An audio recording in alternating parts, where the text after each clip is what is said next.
السلام علیکم۔ کیا آپ جانتے ہیں کہ اسلام سے پہلے رومی، ایرانی، سومیری اور ہندی تہذیبیں کیا تھیں؟ کیا آپ نبی پاک صلی اللہ علیہ وسلم اور جادوگرنی کے واقعے کے بارے میں جانتے ہیں؟ کیا آپ جانتے ہیں کہ آپ صلی اللہ علیہ وسلم کی وفات کو شہادت کیوں کہا گیا؟ یہ سب کچھ آپ کو آج کی ویڈیو میں بتایا جائے گا۔ امید ہے یہ ویڈیو آپ کو پسند آئے گی، لہٰذا آپ سے گزارش ہے اس پاک اور خوبصورت ویڈیو کو آخر تک ضرور دیکھیے گا۔ ناظرین، یہ عرب کی سرزمین کی کہانی ہے جس کی نہ کوئی تہذیب تھی نہ تمدن تھا، بلکہ یہ خطہ پوری دنیا سے الگ تھلگ ہو چکا تھا۔ دعوت الہی انبیاء علیہ السلام کا اولین فریضہ ہے، اور اللہ تعالیٰ انبیاء علیہ السلام کو دنیا میں توحید خالص کے قیام کے لیے مابعوث کرتا ہے۔ دنیا میں جس قدر بھی انبیاء کرام آئے ہیں، سب نے اپنی قوم اور لوگوں کو ان کے خالق کی طرف بلایا ہے کہ تمہارا معبود حقیقی خدا تعالیٰ ہے، صرف اسی کی عبادت کرو اور اس کی تمام تر صفات کے ساتھ اس پر ایمان لاؤ۔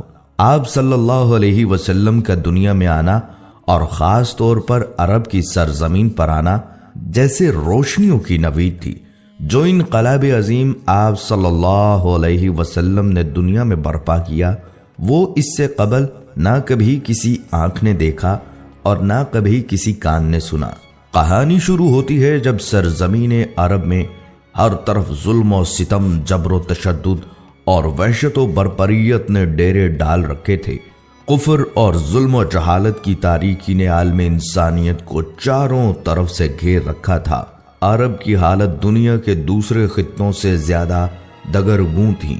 جہالت اور نفس پرستی کی وجہ سے ان کی اخلاقی حالت انتہائی خراب تھی۔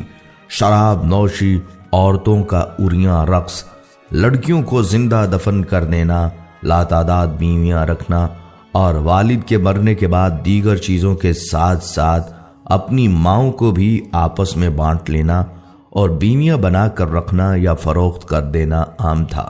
بعض قبیلوں کا پیشہ ہی چوری، لوٹ مار اور قتل و غارت گردی تھا۔ جو عورت بیوہ ہو جاتی اسے 1 سال کی عدت گزارنا پڑتی اور اسے نہایت منحوس سمجھا جاتا۔ 1 سال تک اسے غسل اور منہ ہاتھ دھونے کے لیے پانی تک نہ دیا جاتا، نہ پہننے کے لیے لباس فراہم کیا جاتا۔ جیسے کہ حدیث پاک میں ہے، جب کسی عورت کا خامند مر جاتا تو اس کو ایک کوٹھڑی میں داخل کر دیا جاتا۔ وہ خراب کپڑے پہن لیتی اور خوشبو کو ہاتھ نہ لگاتی، یہاں تک کہ 1 سال گزر جاتا۔ لوگ بچیوں کو زندہ درگور کر دیتے تھے۔ ان تمام برائیوں کے باوجود اہل عرب میں کچھ ایسی خصوصیات بھی تھیں جو آج کے مہذب اور ترقی یافتہ دور میں بھی ہمیں نظر نہیں آتی۔ مثلاً ایفائے عہد، حجاز کا عرب نہ کسی کا محکوم تھا اور نہ ہوس ملک گیری رکھتا تھا۔ شروع سے لے کر اس وقت تک کسی غیر نے ان پر حکومت نہیں کی۔ اہل عرب کی مہمان نوازی اپنے اور بیگانوں کے لیے عام تھی، لیکن ان سب خوبیوں کو ان کی بدکرداری، ظلم و عیاشی نے اپنے ناپاک دامن میں چھپا رکھا تھا، کیونکہ بے شمار برائیوں میں چند خوبیاں دب کر رہ جاتی ہیں۔ مزید یہ کہ ان کے نزدیک اچھائی اور برائی میں کوئی فرق نہ تھا، وہ ہر کام عادتاً کرتے تھے۔ یہی کیفیت ان کی مذہبی دنیا میں بھی تھی۔ مذہبی ذوق کی تسکین کے لیے انہوں نے بت تراش رکھے تھے، مگر پرستش کے باوجود وہ اپنے معبودوں کے تابع نہیں تھے۔ جو من میں آتا کر ڈالتے۔ نسلی تفاخر اپنی آخری حدوں کو چھو رہا تھا۔ وہ ہر غیر عرب کو گونگا کہا کرتے تھے۔ الغرض انسانیت، آمریت اور شہنشاہیت کے ظلم کا شکار تھی۔ شرف انسانی کی ہر قدر پامال ہو چکی تھی۔ عرب ہی نہیں، پوری دنیا ظلم و جبر کا منظر پیش کر رہی تھی۔ انسانی حقوق کا ہر تصور حکمرانوں کی انا کی گرد میں گم ہو چکا تھا۔ قبل از بعثت محمدی صلی اللہ علیہ وسلم روم اور ایران اپنے وقت کی عالمی طاقت کی حیثیت رکھتے تھے۔ اپنے وقت کی یہ سپر پاورز تہذیب نسل انسانی کے ارتقاء کی بجائے چھوٹے اور کمزور ممالک پر غلامی کی سیاہ رات مسلط کر کے ایک غیر فطری احساس برتری کے لا علاج مرض میں مبتلا تھیں۔ طبقاتی کشمکش تمام قباحتوں کے ساتھ ابن آدم کا مقدر بنی ہوئی تھی۔ سماجی برائیوں کا چنگل ذہن انسانی تک محیط ہو چکا تھا۔ 4 صدی عیسوی میں نصرانی حضرت عیسیٰ علیہ السلام کی تعلیمات سے بہت دور ہو چکے تھے۔ یونانی خرافات سے لے کر رومی بت پرستی تک ہر برائی کو عیسائی دنیا نے اپنے گلے سے لگا رکھا تھا۔ عیسائی مذہب چند بے جان عقائد اور بے کیف مراسم تک محدود ہو کر رہ گیا تھا۔ روم کی مشرقی ریاست میں اجتماعی بدنظمی اپنی انتہا کو پہنچ چکی تھی۔ مجبور اور بے بس عوام کے صبر کا پیمانہ لبریز ہو چکا تھا اور بڑے پیمانے پر فسادات شروع ہو چکے تھے۔ ناظرین، اسلام ایک مکمل دین اور طریقہ زندگی ہے۔ اس کا پیش کردہ نظام فکر و عمل ہر دور کے انسان کی انفرادی اور اجتماعی زندگی کے ہر پہلو کے لیے قابل عمل ہے۔ اسلام کا پیروکار اس بات کا پابند ہے کہ اپنی خواہشات کو اللہ کے دین کے تابع کر دے اور کسی بھی خواہش کی تکمیل اور تسکین کے لیے صرف وہی راستہ اور طریقہ کار اپنائے جس کا تعین دین میں کیا گیا ہے۔ اللہ تعالیٰ کا ارشاد ہے، اے لوگو جو ایمان لائے ہو، دائرہ اسلام میں پورے کے پورے داخل ہو جاؤ۔ اور رسول اللہ صلی اللہ علیہ وسلم نے فرمایا، تم میں سے کوئی بھی اس وقت تک مومن نہیں ہو سکتا جب تک اس کی خواہش میری لائی ہوئی تعلیمات کے تابع نہ ہو جائیں۔ آپ صلی اللہ علیہ وسلم کی زندگی میں ہر شعبے سے وابستہ افراد کے لیے رہنمائی ہے۔ آپ صلی اللہ علیہ وسلم داعی تھے اور مربی بھی، قاضی بھی تھے اور زاہد بھی، سیاستدان بھی تھے اور حکمران بھی، سپاہی تھے اور رہنما بھی، باپ بھی تھے اور شوہر بھی تھے۔ لہٰذا اگر آپ داعی ہیں تو سیرت نبوی صلی اللہ علیہ وسلم کے مطالعہ سے دعوت کے کئی اسلوب ملیں گے۔ معلوم ہوگا کہ کلمہ توحید کی سربلندی کی خاطر تکالیف اور آزمائش کے موقع پر ایک داعی کا صحیح کردار کیا ہونا چاہیے۔ اگر آپ خاندان، قبیلے یا فوج کی قیادت کر رہے ہیں یا زمام حکومت سنبھالے ہوئے ہیں تو مطالعہ سیرت سے ایک مضبوط نظام اور مستحکم اسلوب ملے گا۔ رسول اللہ صلی اللہ علیہ وسلم نے اپنی عمر کے 15ویں سال میں ہی امن کے ایک معاہدے میں شرکت کی۔ امیر، غریب، سردار اور غلام کے لیے ایک ہی قانون وضع کیا، رفاہی خدمات میں پیش رہے، ایک مکمل معاشی نظام پیش کیا جس کے مطابق تجارت کر کے مسلمانوں نے زمام تجارت، جس پہ بہت عرصے سے یہودی قابض تھے، اپنے ہاتھ میں لے لی۔ مختصر یہ کہ رسول اللہ صلی اللہ علیہ وسلم کی کوششوں کے نتیجے میں جزیرۃ العرب، جو گویا ایک میدان جنگ تھا، امن کا گہوارہ بن گیا۔ جہاں بھائی بھائی کا دشمن تھا وہاں پورا معاشرہ باہم شیر و شکر ہو گیا۔ معاشرے میں یہ تبدیلیاں کیسے آئی، یہ جاننے کے لیے بھی مطالعہ سیرت انتہائی ضرورت ہے۔ آپ صلی اللہ علیہ وسلم کی عمر مبارک کے 20ویں سال کا ایک واقعہ ہے۔ عربوں کی ساری خرابیوں کے باوجود ان کے اندر ابھی تک اخلاق حسنہ کی بعض باقیات موجود تھیں۔ ظلم کے خلاف کبھی کبھار ان کی رگے حمیت جاگ اٹھتی تھی اور وہ ظالم سے مظلوم کا حق دلانے کے لیے سینہ سپر ہو جایا کرتے تھے۔ قبیلہ بنو زبید کا ایک شخص کچھ مال تجارت لے کر مکہ آیا۔ اس کی بیٹی بھی اس کے ساتھ تھی۔ اس تاجر سے اس کا سامان مکہ کے مشہور اور مالدار سردار عاص بن وائل نے خرید لیا، لیکن اس نے سینہ زوری کرتے ہوئے اس زبیدی تاجر کی بیٹی کو بھی اپنے قبضے میں لے لیا۔ وہ اجنبی شخص خانہ کعبہ میں آیا اور خانہ کعبہ کا غلاف پکڑ کر بلند آواز سے روتے پیٹتے ہوئے فریاد کرنے لگا، اے شہر مکہ کے شرفا، تمہارے بااثر آدمی عاص بن وائل نے مجھ سے زبردستی میری بیٹی چھین لی ہے۔ میں مسافر ہوں، مظلوم ہوں، تمہاری خدمت میں درخواست گزار ہوں کہ میری داد رسی کرو اور میری بیٹی مجھے واپس دلاؤ۔ قریش کے کچھ نوجوانوں نے اس مظلوم کی آہو پکار سنی تو اللہ نے ان کے دلوں میں یہ بات ڈال دی کہ مردانگی کا تقاضا ہے اس مسافر کی داد رسی کی جائے۔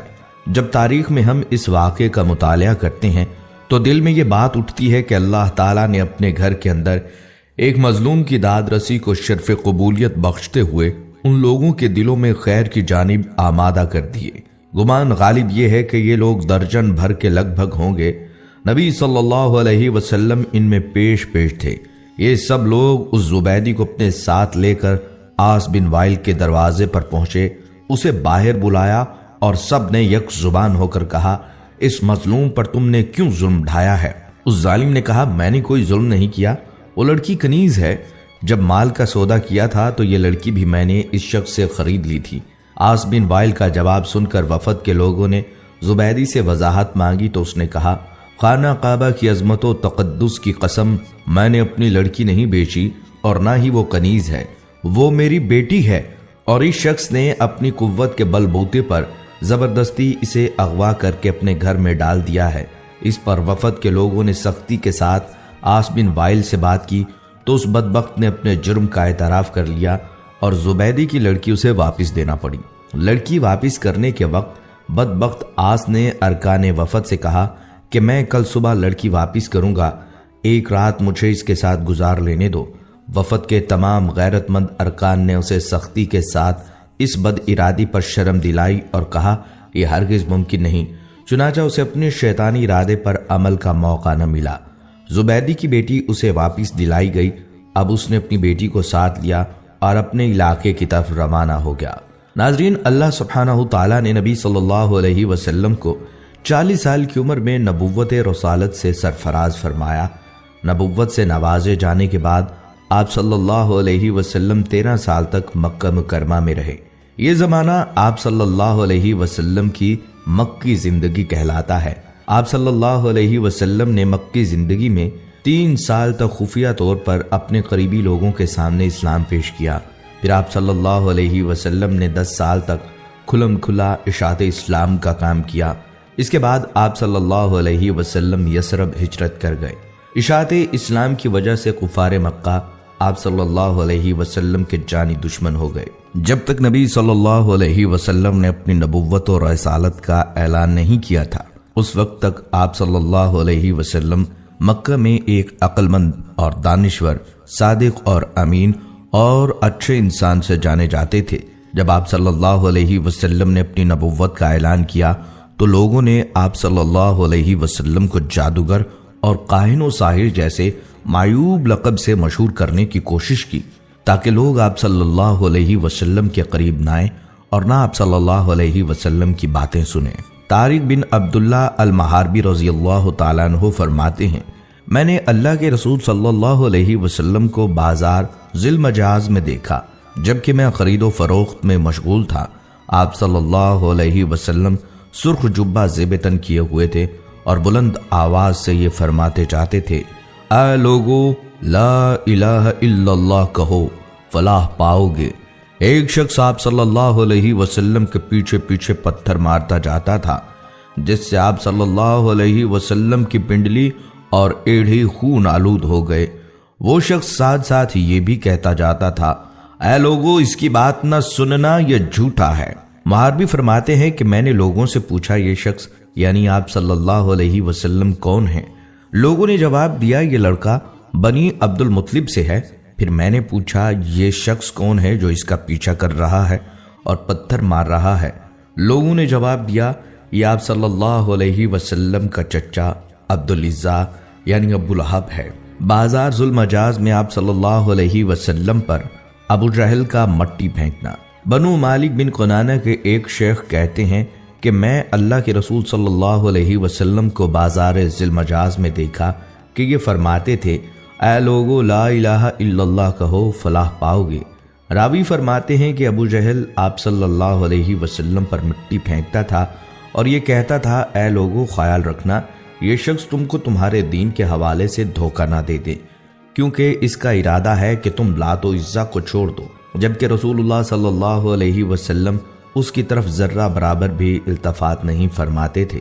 ایک دفعہ نبی کریم صلی اللہ علیہ وسلم کعبہ شریف کے پاس نماز ادا کر رہے تھے۔ ابو جہل اور اس کے ساتھی وہاں بیٹھے تھے۔ ان میں سے بعض نے بعض سے کہا، تم میں سے کون ہے جو فلاں قبیلے کی اونٹنی کی اوجڑی لائے اور محمد صلی اللہ علیہ وسلم سجدے میں جائیں تو اسے ان کی پشت پر رکھ دے۔ عقبہ بن ابی معیط جو نہایت بدبخت، شقی القلب اور ملعون تھا، وہ وہاں سے اٹھا اور اوجڑی لے کر آیا۔ پھر وہ آپ صلی اللہ علیہ وسلم کے سجدے کا انتظار کرنے لگا۔ جب آپ صلی اللہ علیہ وسلم نے سجدہ کے لیے اپنے چہرہ مبارک کو زمین بوس کیا تو اس نالائق نے اس اوجڑی کو آپ صلی اللہ علیہ وسلم کی پیٹھ پر کندھوں کے درمیان رکھ دیا۔ آپ صلی اللہ علیہ وسلم اس کے بوجھ کی وجہ سے اٹھ نہیں پا رہے تھے، سجدے کی ہی حالت میں پریشان تھے۔ دوسری طرف ابو جہل اور اس کے بغیرت ساتھی سب کے سب ہنسنے اور ٹھاٹھے مارنے میں مصروف تھے۔ حضرت عبداللہ بن مسعود رضی اللہ تعالیٰ عنہ یہ سب کچھ دیکھ رہے تھے، مگر اپنی کمزوری اور ظالموں کے خوف سے